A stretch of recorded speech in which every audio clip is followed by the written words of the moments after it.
Hey there, I'm attorney Peter Olson, Chicago Family Law Group. Welcome back to another segment where we break down your divorce. Here, I'm going to talk about Divorce Deconstructed, title of the series, Allocating Parental Responsibilities. So this is a big topic, and obviously this is just sort of a quick overview for our YouTube playlist where we're really trying to educate clients and the general public and prospective clients on the big parts, the 6, 8, 10 big parts of a divorce case, because my experience, right, I've been practicing family law for 19 years, is that too often your divorce process is really, on the client side, is sort of like unknown, unpredictable, sort of a black box, and it doesn't have to be that way. So, allocation of parental responsibilities, okay? We're talking, just by way of an intro, we're talking about the real important issues that essentially are going to govern the time, decision-making, major sort of control and relationship stuff with regards to minor children during a divorce case, but probably more importantly, post-divorce. What's that structure you're going to put around the relationship with each of the parents after a divorce, right? That's the real world that Illinois law calls allocating parental responsibilities. And I think a misnomer that I see with regards to the general public's perception is that you really don't, here's my lawyer perspective, you don't see that many big custody battles. You just don't.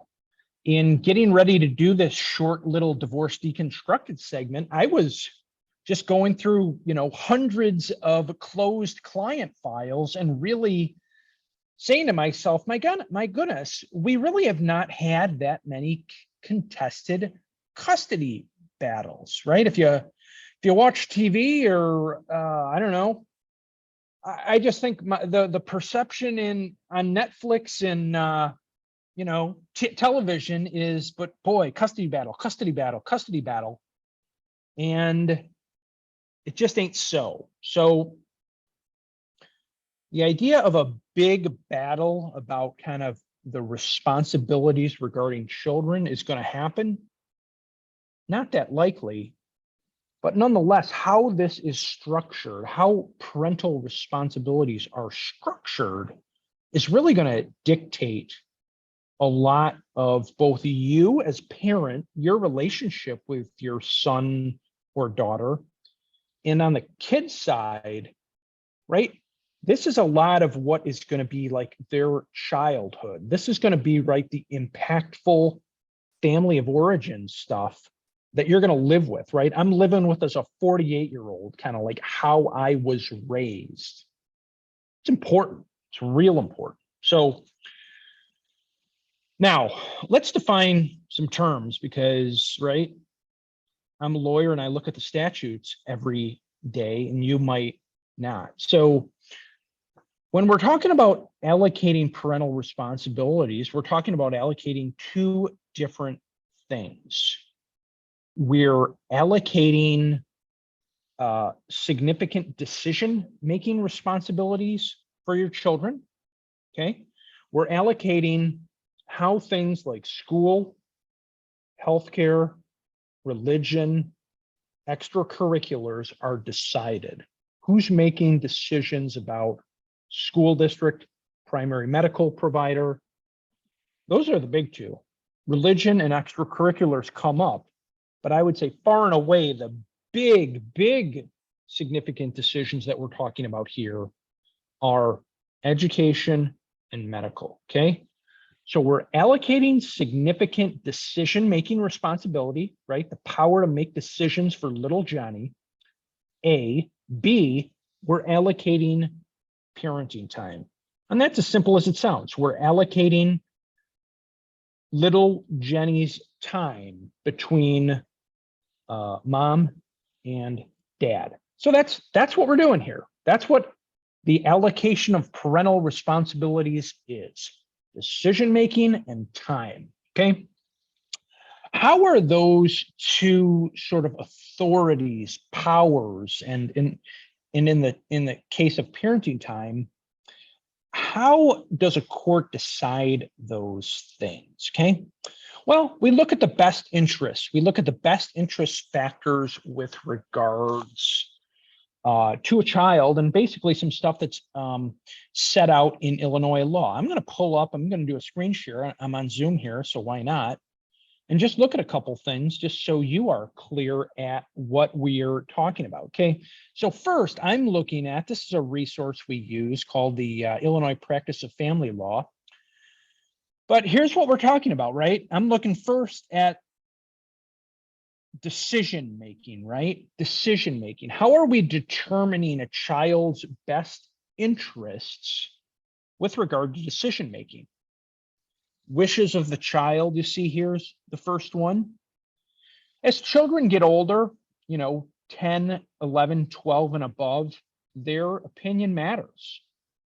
Child's adjustment to his home, school, or community, that matters a lot. Meaning if we're deciding between mom and dad, and mom's home is going to mean we're still going to the same school that Johnny's been going to for the last 6 years, and dad's home means uprooting little Johnny to a new school, even if it's maybe a little better on some school rankings or something, that's a big issue right there. Sort of continuity. Mental, physical health of all individuals involved. Surely that can come into play if you have some mental illness or things of that nature.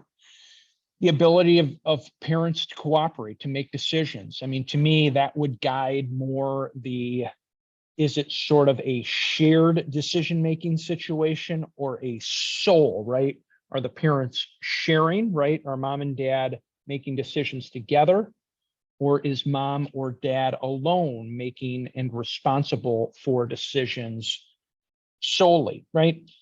Each parent's participation in past significant decision making. I think that's a big one. I think that's why you don't see that many custody battles, or what we used to call custody. Now we allocate parental responsibilities. I'm bad. We haven't used custody since prior to 2016?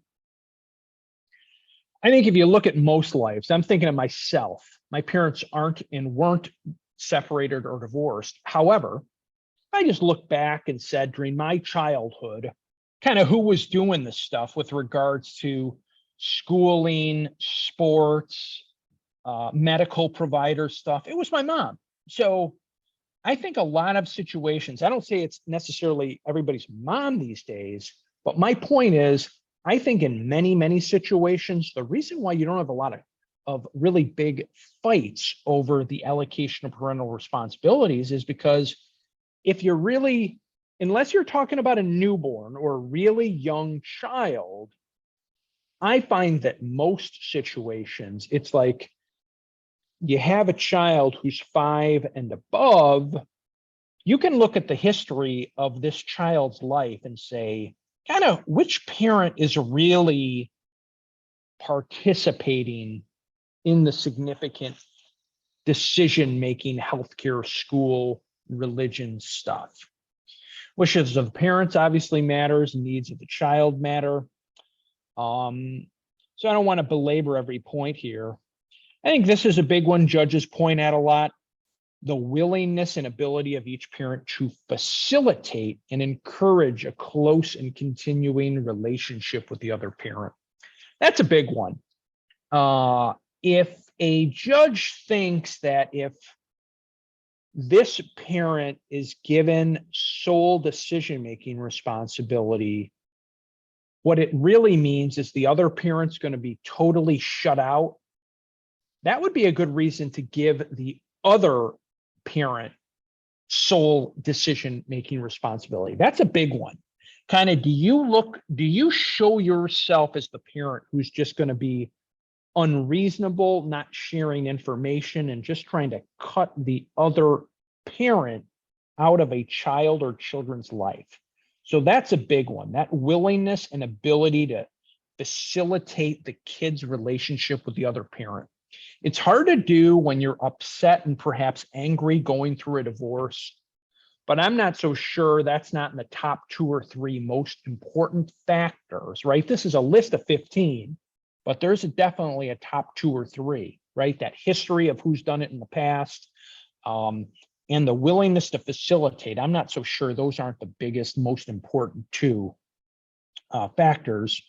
Let me just look for a second. This is the allocating parenting time, right? There's another list of the best interests, and a lot of them are repeats. So I won't really belabor it here. Distance between the parents' residences is a little more of an issue in the parenting time split. In other words, I'll tell you, with regard to parenting time, that issue these days, I would say you'd see one of 2 primary situations in your parenting time allocations these days. And that is, if the parents are really close to each other and their schedules and their desires are to be really involved in their children's lives, equal parenting time is a very viable and not an uncommon option these days. But I think that's critical and important where the distance between the parents is important. You don't get equal parenting time where mom and dad are, 50 miles or 2,000 miles apart. You get equal parenting time where the parents are close, oftentimes same school district. So now when it's my week, I can bring little Johnny to school. And when it's my ex-wife's week, she can bring little Johnny to school. So that's what we're doing, right? We're allocating decision-making and parenting time, and a court is looking at that per the best interests of the child. And those are some of the factors. Take a look at them, do a Google search, or look at 602.5 and 602.7 of the Illinois Dissolution of Marriage Act. Let me share another document here just by way of a quick overview of the process. And this is a document we've created. This is the picture of a allocation of parental responsibilities case. Let me make it a little bigger here. So to proceed as a contested matter, right? I'm going over here. Right? We can obviously go uncontested, right? You can agree on anything, and the whole case is over in 1 to 3 months, right? Final parenting judgment, final allocation of parenting time, significant decisions is just boom, 1 to 3 months and we're done here. What does it look like, right? What does it look like if these are fought over issues? 6 to 18 months is a realistic process. And what does that process look like? Okay. You're required to attend court mediation, court-ordered mediation. Every county in Illinois, and I won't deal with all 102, but in Cook County, Lake County, DuPage, where we deal with, Cook, actually, the court system has its own mediation program. You're generally doing 2 to 3 sessions with a neutral mediator who's working to facilitate, right, decision-making, agreements, negotiations between the parents, kind of in a non-legal setting. It's a good process, and it's usually very fruitful, kind of cuts down on conflict, cuts down on lawyer time. So a lot of cases get done at this stage, right? Attend court-ordered mediation, get it done. We're over here and we're finishing up the case. Now, case gets spit back into court if you have not come to an agreement during that mediation. What happens next? So if we're actually going down a more contested trial track, right, where you're going to have a judge ultimately deciding stuff like parenting time and decision-making, this is where things get juicy, expensive, and conflictual, right? Is the court's going to is generally going to appoint an attorney for your child. And so now you're paying another attorney who's going to be interviewing, investigating, evaluating the process, making recommendation. I always think it's like that. I'm appointed as child's reference in cases, right? I'm going to interview the kids. I'm going to interview people around the kids. I'm going to investigate kind of around their lives, look at school records, look at medical records, look at what their involvement. Then I'm going to make a recommendation. So attorney for the child's often appointed. And then if you go really, really crazy, like over the top, there are different sorts of like psychiatric evaluations, mental health evaluations, custody evaluations that get done that can be presented as evidence too. Home studies get ordered. So you only get to this stage in really kind of heated cases. And, you know, if you get there, you know, don't get there if you're not going to trial on the case, because that's when you're really starting to drop the big bucks, right? You're bringing in another attorney and you're paying the medical doctor or psychiatrist $10,000 for a psychology evaluation. And then, excuse me, then obviously if we're down here, right, if we didn't get it done here, we're at a final court hearing, contested trial, where we're putting out evidence, right? We're calling teachers and friends and character witnesses and showing evidence of school rankings and involvement with your child. And a court's going to decide, you know, how are major life decisions going to be allocated between the parents, and how is parenting time going to be allocated? Okay, so that's what we're talking about here. Divorce Deconstructed, the allocation of parental responsibilities. Okay. Now, let me bring up just a couple, let's call them war stories. One notable case I'm thinking about, I won custody for a man where here was the big factor. We looked at that willingness to facilitate relationship with the other parent. We had a guy who was a decent guy, and his now ex-wife just was doing everything under the sun to push this guy out of his son's life, making up fake DCFS reports, you know, denying him parenting time all the time, just for just nothing excuses, calling the police. And, you know, during kind of the case, the mom was the majority time parent, but ultimately, the majority of parenting time and decision-making was given to the father because of the mom's unwillingness to facilitate the kid's relationship. So think about that. That's just an example of that. The facilitating of a relationship matters a lot. And then here's another one I'm just thinking out loud on. And this was another, it happened to be the father in this case, where the mom was in Florida and dad was in the Chicago area. And I would say both of these people were pretty equally sort of equipped parents. And my point on this one is that factor of kind of like the history and consistency kind of school district friends and the kid's life being a big issue. When the parties separated, mom went back to like where she was from, which I think was like Northeast Florida. And that's not uncommon. And nobody like besmirches her that right. But when it came to the custody battle, the fact that she was like asking to win custody in this new place where her son had not been living for the first 5 years of her life. I think it was a boy. First 5 years of this boy's life. Didn't matter how good of a parent she was, because I think the court really saw, and just to make the point of emphasis, that kind of that consistency in terms of social, educational history of the kid being in the Chicagoland area, and mom wanting to basically bring the kid down to Florida really worked against her. And our client, the father in this case, won primary decision-making and time because of that kind of consistency, that consistency point.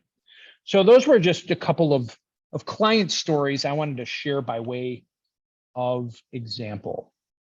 So let me close here. I would make 2 points in closing. Think about what you really want right up front in your divorce case when it comes to the allocation of decisions and time. I would say 2 things. I think people tend to overemphasize decision making because in many, many situations I see, think about it. How many decisions really are not made already when you think about perhaps like school district? You know, you got an 8-year-old. Are they really going to change school? Maybe you have a choice in high school, but is it really worth an 18-month, 24-month custody battle to, decide high school? Maybe it is. Or, maybe you just punt and, you can kind of fight that out if it's an issue, in 10 years or 6 years. Think about that. Is decision making something, is that really a hill you want to die on? Because I find that oftentimes schools and medical providers, again, if you're not talking about a kid who's like 0 to 2, those decisions have probably been made, and you're probably going to stick with what the kid is doing. So really, is there something to fight over? Okay. So my point in closing is probably in most cases, de-emphasize decision making and really emphasize parenting time. That's where I try to hone a client's focus, because you see a lot of situations where there's high conflict and maybe some parental alienation, father to mom, due to the parents' history, and oftentimes some bad mouthing, right? And some, just trying to stir up trouble between, right, the kid and the other parent.